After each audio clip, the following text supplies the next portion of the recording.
Assalamualaikum warahmatullahi wabarakatuh.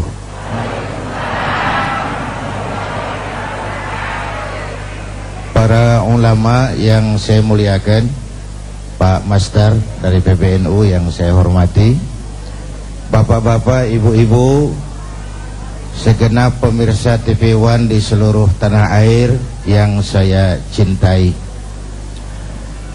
Kita Fatihah dulu ya, khusus buat Almarhumlah Kiai Haji Abdurrahman Wahid.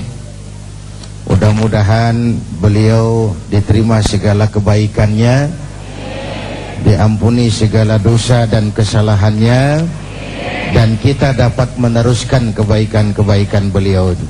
Ala hadhihi niyyah wa ila hadratin Nabi. Al-Fatihah. Bapak, Ibu, dan pemirsa TV One yang saya hormati, banyak kebaikan-kebaikan, jasa dan perjuangan yang telah diwariskan oleh guru bangsa Gus Dur kepada kita semua.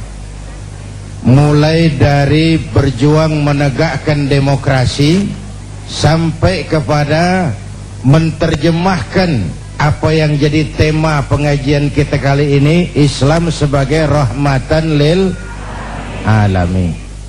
Dalam berjuang menegakkan demokrasi, beliau bersama teman-teman membangun Fordem, Forum Demokrasi, sebuah lembaga bukan hanya harus kita lihat dari ide yang diusungnya, tetapi juga situasi pada saat itu dibangun. Kalau orang kayak saya teriak-teriak berantas korupsi, ganyang korupsi, itu sih nggak istimewa, karena saya nggak punya kesempatan untuk korupsi. Kalau sekarang orang teriak-teriak demokrasi, memang iklimnya sudah menunjang. Tapi pada saat beliau Al-Maghfurlah membangun forum demokrasi, suasana sangat otoriter, punya keberanian moral, punya nyali. Konsep saja bagus, kalau nggak punya nyali kan percuma juga. Punya nyali. Ketika beliau jadi presiden, demokrasi terus dikembangkan. Beliaulah yang menghapus dui fungsi TNI. Beliau melakukan desakralisasi terhadap lembaga kepresidenan, bahkan terhadap istana negara. Presiden adalah sosok yang bisa dijangkau oleh rakyat mana saja. Istana negara bisa dimasuki oleh sosok yang mana saja, mulai berjas berdasi sampai sarungan teklekan, dari urusan tetek sampai urusan bengek. Kehebatan istana negara itu bukan karena dipagar tinggi biayanya 20 miliar, bukan, tapi karena dia aspiratif, dia menampung, dia mau menjadi lembaga yang mewakili kepentingan rakyat banyak. Bapak Ibu hadirin yang saya hormati, jasa beliau dalam mengembangkan Islam yang rahmatan lil alamin juga dahsyat. Mari, ini kan menjelang bulan Maulid. Buat kita, idola kita tidak lain baginda Rasul. Ya Bu ya? Apa? Baginda Rasul. Kenapa baginda Rasul kok dijadikan model oleh Allah tuh kenapa? Ada dua hal.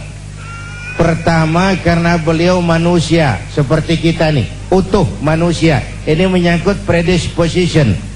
Kalau ayam disuruh nyontoh kucing, yang nyuruh nyontoh nggak punya pikiran, Bang. Predispositionnya nggak sama. Ayam kok suruh nyontoh kucing? Ayam ya nyontohnya ayam. Manusia nyontohnya manusia. Kalau manusia disuruh nyontoh malaikat, sulit dong. Gimana nyontohnya malaikat? Minum enggak, makan enggak, sama duit enggak open, sama perempuan budak. Susah kan nyontohnya? Malaikat itu makhluk yang secara instinktif diciptakan untuk kalau manusia disuruh nyontoh manusia, itu perintah masuk akal. Rasulullah manusia utuh seperti kita. Kalau manusia diminta mencontoh manusia, itu perintah masuk akal. Cuma walaupun manusia, beliau itu basyarun la kal basyari. Manusia memang, tapi nggak seperti manusia pada umumnya. Di situ letak uswahnya. Contoh, kita ini manusia, kita tidur. Rasulullah manusia, beliau juga tidur. Tidurnya Rasul tidur mata doang, hatinya nggak pernah tidur. Itu loh bedanya. Tidur kita tidur keblek. Kalau sudah tidur total, Rasul tidur mata, hatinya nggak pernah tidur. Basyarun la kal basyar. Kita manusia, kita berludah. Rasul manusia, beliau juga berludah. Ludah Rasul obat. Ludah Rasul.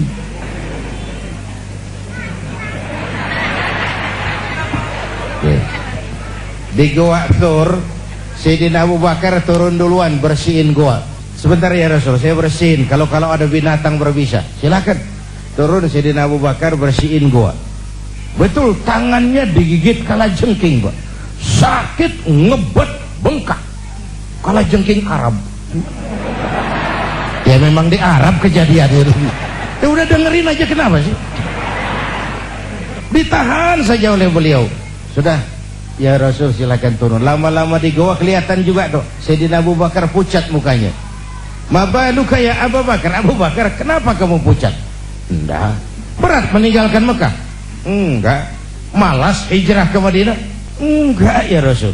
Khawatir dikejar Quraisy? Orang kata enggak. Enggak. Kenapa mukamu pucat? Tangan digigit kalajengking. Kenapa enggak ngomong dari tadi? Saya enggak mau nyusahin hati Tuhan ya Rasul, biarlah saya kau siniin tanganmu. Diambil sama baginda Rasul. Bismillahirrahmanirrahim. Diludahin, sembuh, ringkas saat itu juga. Ludah Rasul. Coba kita yang ngeludahin, bikin bengkak urusan, bukan bikin sembuh. Ya bacaan sih sama, bobot yang beda itu. Ini kan zaman sekarang kita mau nyari keramat tempelan melulu nih. Bacaan sih sama, bobot yang beda. Kita manusia berkeringat, Rasul manusia, beliau juga berkeringat. Keringatnya baginda Rasul harum wangi bau minyak kasturi. Zaman belum ada parfum. Keringat kita rasain aja masing-masing. Itu sisi pertama kenapa beliau dijadikan model. Ini nanti baru pengantar menuju rahmatan lil alamin. Alasan kedua kenapa beliau jadi contoh, karena beliau sosok yang multidimensi. Sesuatu itu bisa dijadikan contoh kalau dia multi. Saya ini guru Pak, Rasul ngajar Mas. Saya ini jenderal Pak, Rasul mimpin tentara di medan perang. Saya ini pengusaha Pak, Rasul dagang Bung. Saya ini mubalik, Rasul dakwah Mas.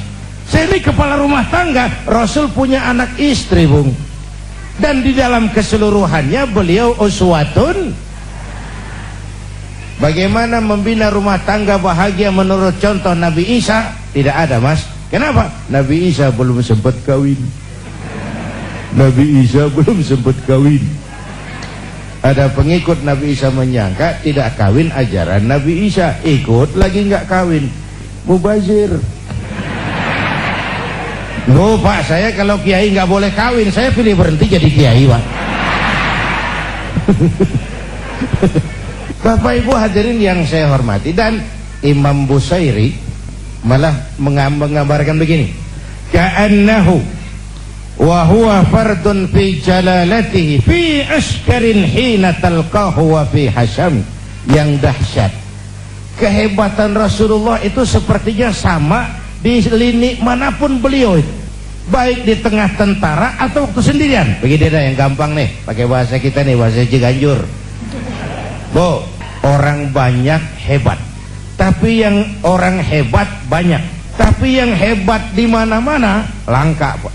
Rasulullah ini lagi duduk hebat, lagi tidur hebat, lagi jalan hebat, di masjid hebat, di medan perang hebat, di depan anak-anak hebat, di mata musuhnya hebat, di depan teman-temannya hebat, di depan istrinya hebat.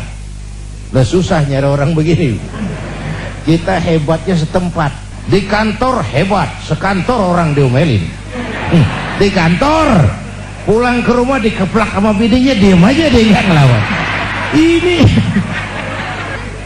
Ini di depan istrinya dia nggak hebat.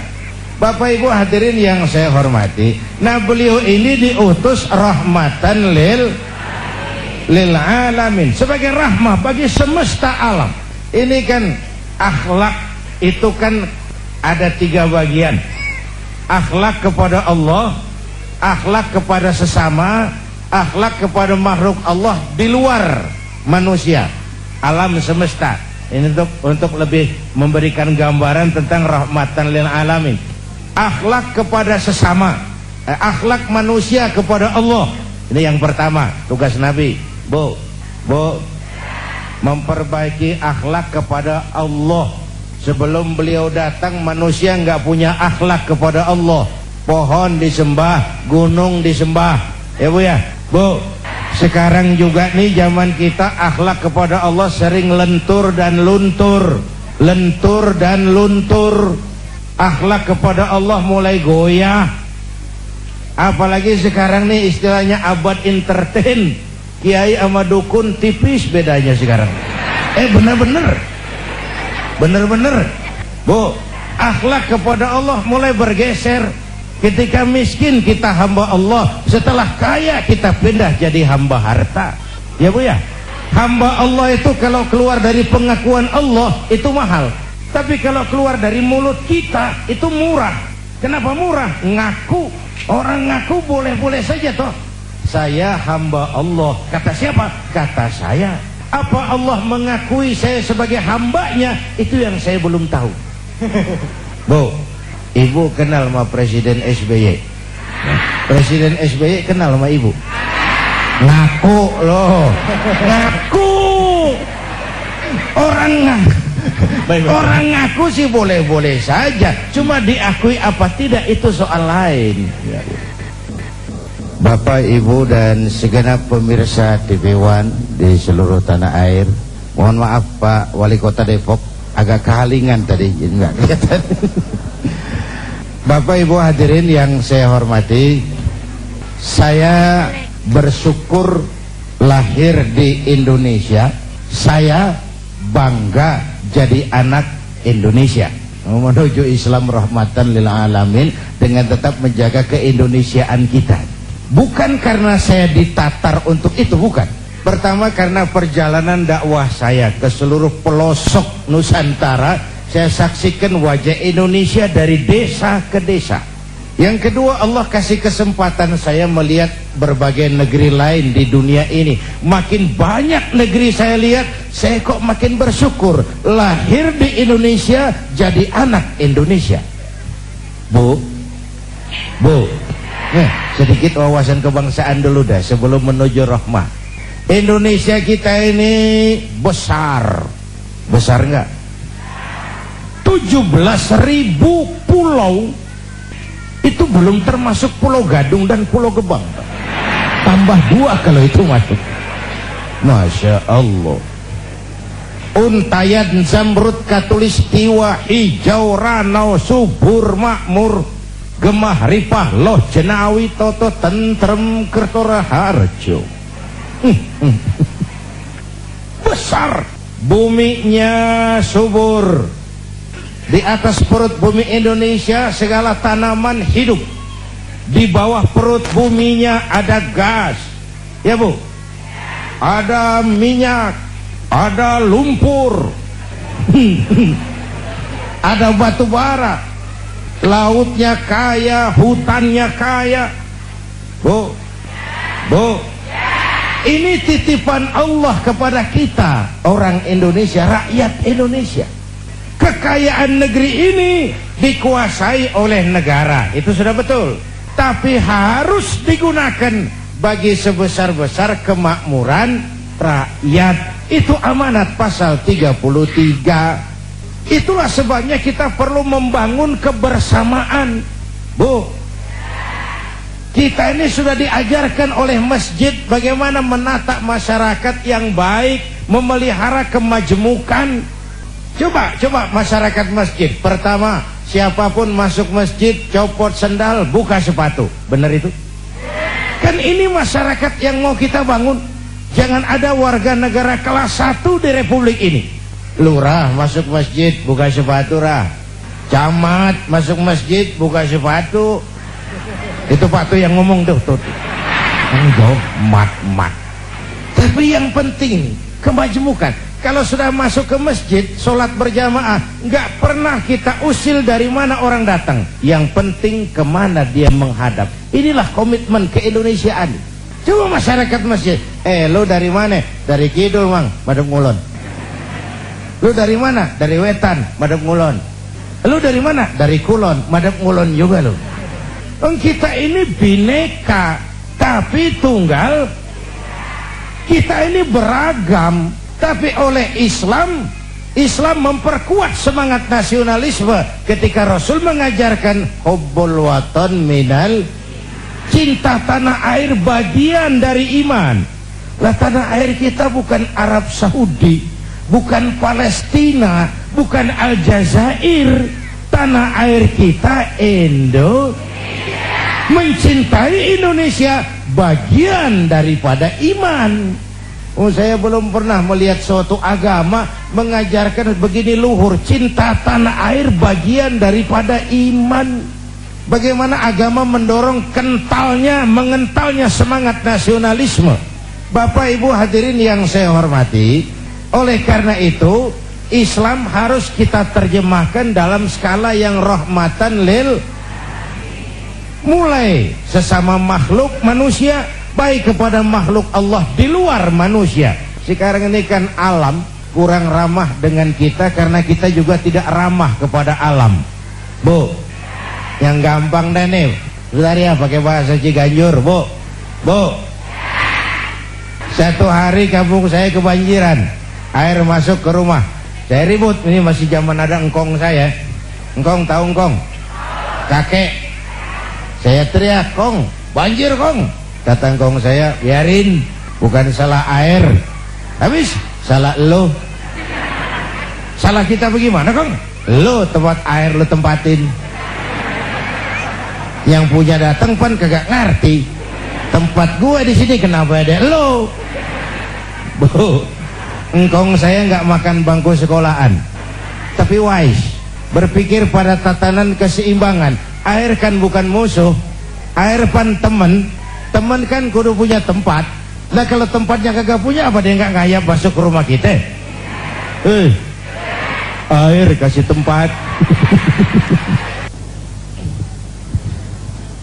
Bapak Ibu dan pemirsa TV One yang saya hormati, watak pokok dari Islam adalah rahmatan lil, rahmat bagi alam semesta jagat raya. Tetapi di dalam menebarkan rahmatan lil alamin, Islam juga punya kaidah-kaidah untuk memelihara, menjaga, mengamankan nilai-nilai yang dimilikinya. Karena itu Al-Quran mengajarkan wa jazaa'u sayyi'atin sayyi'atun misluha faman afa wa aslaha fa ajruhu 'ala Allah. Ini kalau perlu menggunakan kekerasan, kalau perlu. Balasan suatu kejahatan adalah kejahatan yang setimpal, jangan melebihi batas. Tetapi siapa yang memberi maaf dan mencari jalan damai, itu lebih disukai Allah, dan itulah yang akan beroleh pahala. Jadi coba lihat konsep perdamaian dalam Islam. Dipersilahkan manusia jadi manusia, tapi diberi peluang jadi malaikat. Jadi yang luar biasa. Kalau kamu nggak salah ditempeleng, tempeleng lagi dia. Sekeras dia menempeleng kamu, itu manusiawi. Tapi kalau mau jadi malaikat, faman afa wa aslaha, siapa yang memberi maaf dan mencari jalan damai, itu yang terbaik, dan itu yang beroleh pahala. Bu, nggak salah sih orang nempeleng kita, kita tempeleng lagi. Sekeras dia nempeleng kita, itu manusia namanya. Tapi kalau mau jadi malaikat, maafin. Bu, kalau ibu berbuat baik sama orang baik, kan seri aja itu mah. Emang kudunya begitu. Emang kudunya begitu. Nah, Bapak Ibu hadirin yang saya hormati, sebagai muslim kita punya keyakinan Islam adalah agama yang benar. Tapi keyakinan itu bukan SIM bagi kita untuk menghina orang lain agama. Itu bukan peluang bagi kita melecehkan orang lain. Ketegasan di sini ketegasan kita berkeyakinan Islam agama yang benar. Tidak serta-merta lalu kita melecehkan yang lain, menganggap yang lain tidak benar, mencaci maki dan menghujat yang lain.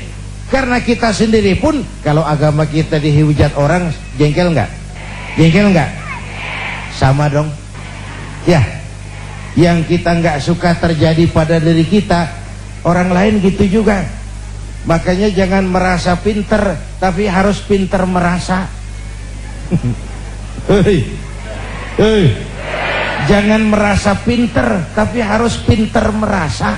Kalau merasa pinter jadi sombong, tapi kalau pinter merasa jadi bijak. Nek saya digituin orang enak nggak? Nggak enak. Orang lain kan gitu juga. Bu,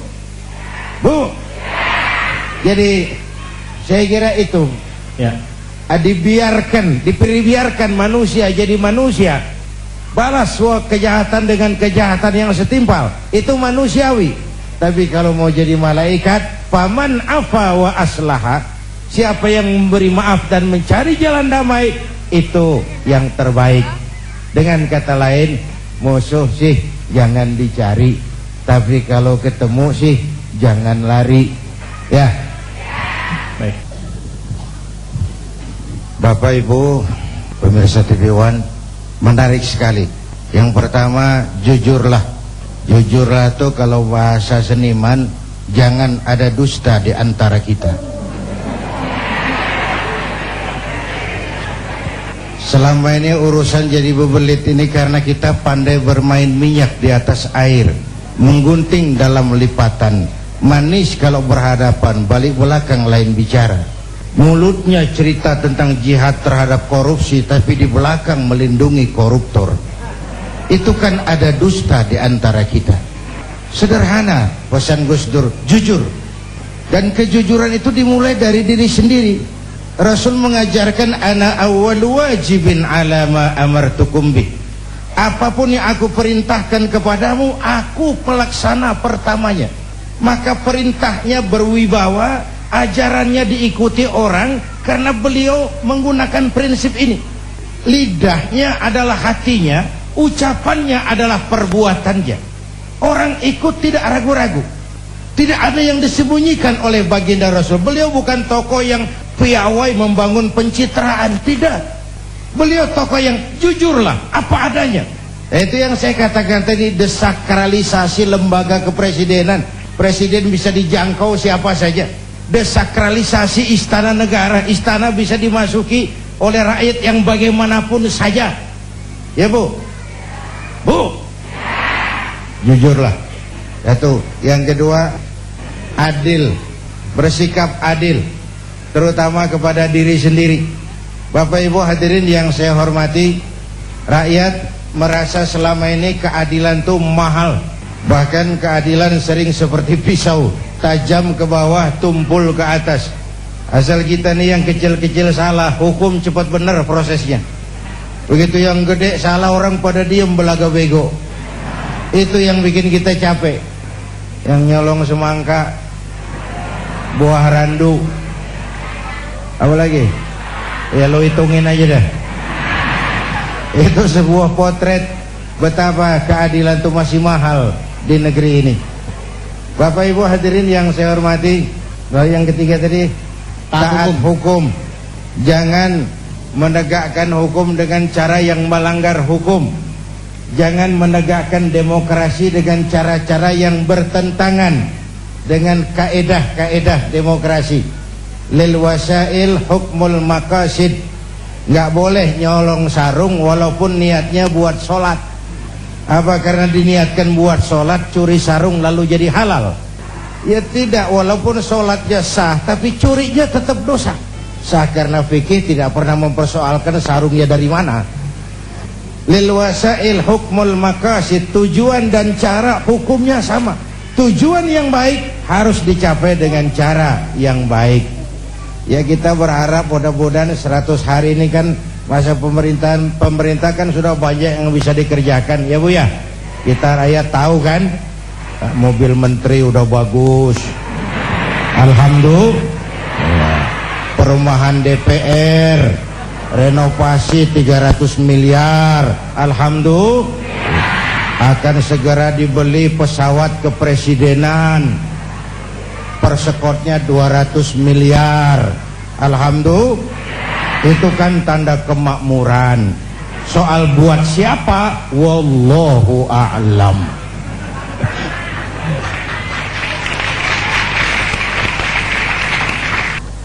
Bapak Ibu hadirin, saya mulai dulu dengan masalah pemimpin. Buat kita yang suka ngaji fikih udah ngajarin sebenarnya ya. Kalau cari imam tuh syarat pertamanya a'lamuhum. Orang yang paling alim di kampungmu siapa? Pilih jadi imam. Yang paling alim, bukan yang paling tua, paling alim. Artinya apa dalam konteks berbangsa? Yang paling tahu urusan, lalu bisa cari jalan keluarnya. Kalau ada dua orang alimnya sama, yang mana yang dipilih? Afsahuhum, yang lebih fasih lidahnya. Yang satu alim pelok, yang satu alim nggak pelok. Yang nggak pelok jadi imam. Sebab nggak sah orang fasih bermakmum kepada imam pelok. Pak, ini imam pelok, makmum pelok semua. Sah, namanya kampung pelok, biarin, nggak apa-apa. Yang fasih itu dalam konteks berbangsa itu apa? Yang nyambung sama rakyatnya. Enak kalau punya imam nyambung sama makmum, ngikutnya ikhlas gitu. Rukuknya enak, sujudnya enak. Kenapa? Imam tahu benar keadaan makmum. Fasih itu nyambung, Bu. Makanya Rasul ajarkan idza amma ahadukumun nas falyukhaffif. Kalau kamu jadi imam, ringankan salatmu. Jangan terlalu panjang kalau jadi imam. Kenapa? Makmum nggak sama kekuatannya. Ini makmum nggak sama kekuatannya. Ada makmum yang tua rentak, diri aja udah gemeter. Ada makmum yang punya darah tinggi, kalau sujud kelamaan palanya sakit. Ada makmum yang udah janji habis sholat mau terima duit.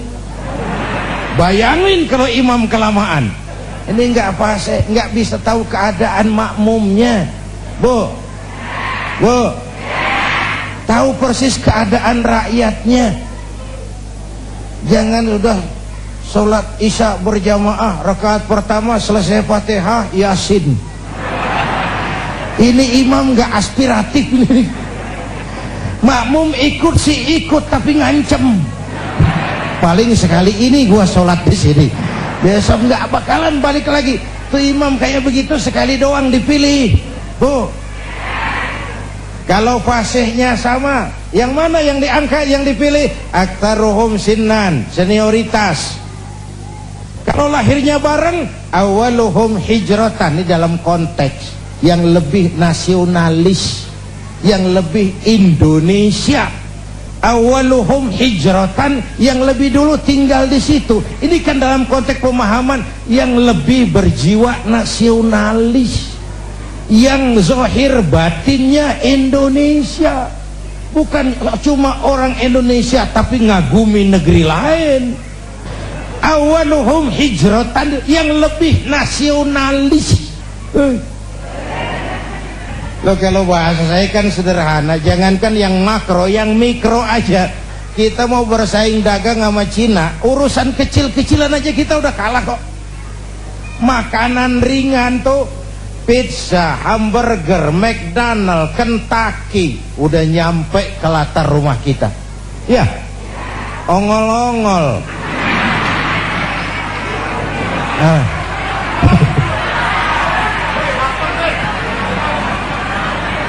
Janganlah bicara nasionalisme yang makro membumbung, yang mikro-mikroan aja kita sendiri sudah lentur dan luntur. Jadi memang konteksnya cari pemimpin itu yang lebih nasionalis, awaluhum hijratan, yang lebih dulu tinggal di situ, dia lebih paham lingkungan.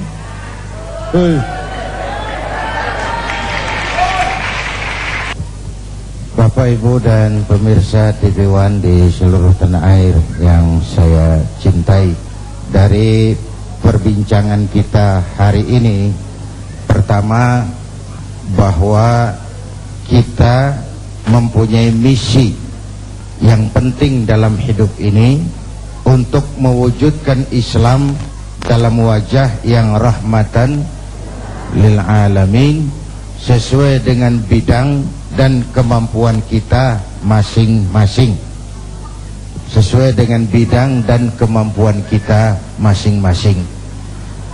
Oleh karena itu, mari kita mulai dari diri kita sendiri, mengembangkan akhlak yang baik, akhlak kepada Allah, akhlak kepada sesama manusia, dan akhlak kepada makhluk Allah yang lain di luar manusia. Akhlak kepada hutan, kepada pohon, akhlak kepada binatang, akhlak kepada air, akhlak kepada gunung, dan seterusnya, sebagai bagian dari pengembangan sikap rahmatan lil alamin. Akhirnya kita mohon pertolongan Allah, mudah-mudahan bangsa ini diberi jalan keluar dari berbagai kesulitan, diberikan pemimpin yang adil, yang taat kepada Allah dan Rasulnya, dan sayang kepada kita semua. Ini jumpa kita hari ini, insya Allah kesempatan yang kita jumpa lagi. Mari sama-sama kita memanjatkan istighfar, karena istighfar pun bagian dari upaya yang Allah janjikan dalam Al-Quran. Wa ma kana Allahu mu'adzibahum wa hum yastaghfirun. Allah tidak akan menurunkan bencana sepanjang di tengah mereka masih banyak orang-orang yang istighfar. Astaghfirullah Rabbal baraya, astaghfirullah minal khataya, astaghfirullah Rabbal